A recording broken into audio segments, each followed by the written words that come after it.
कृष्ण की तरह जीवन जीने की कला। श्री कृष्ण का जीवन एक प्रेरणा है जो हमें सिखाता है कि जीवन को सही तरीके से जीने की कला क्या होती है। उनका जीवन संतुलन, प्रेम, धैर्य और साहस से भरा हुआ था। कृष्ण का हर एक कदम, हर एक निर्णय हमें ये संदेश देता है कि जीवन के हर पहलू में शांति और संतुलन कैसे बनाए रखें। आज हम कृष्ण की जीवन कला के कुछ पहलुओं पर बात करेंगे और जानेंगे कि हम उनकी तरह जीवन जीने में क्या सीख सकते हैं।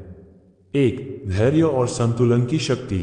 श्री कृष्ण का जीवन संतुलन का प्रतीक था। चाहे वह कुरुक्षेत्र की रणभूमि हो या गोवर्धन पर्वत की घटना, कृष्ण ने हमेशा कठिन परिस्थितियों में भी धैर्य बनाए रखा। कुरुक्षेत्र में जब अर्जुन को युद्ध में शामिल होने के बारे में संदेह हुआ, तब कृष्ण ने उसे भगवद गीता का उपदेश दिया, जो जीवन को समझने और संतुलन बनाए रखने की एक गहरी विधि है।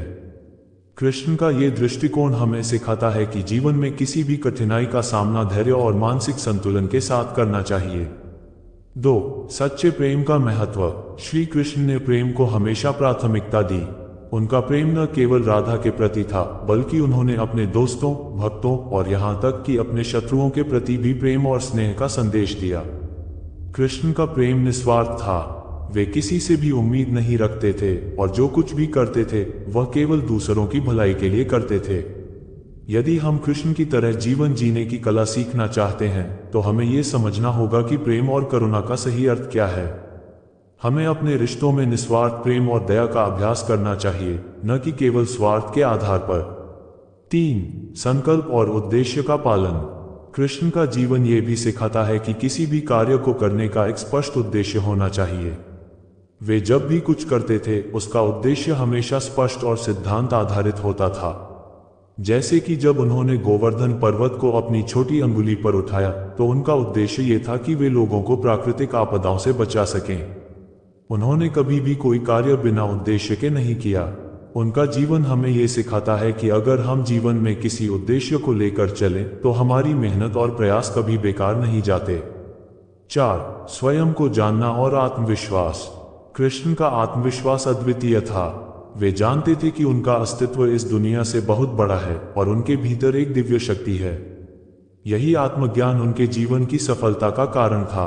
जब अर्जुन युद्ध के मैदान में घबराया हुआ था, तब कृष्ण ने उसे आत्मज्ञान दिया और उसके अंदर छिपी शक्ति को जागृत किया।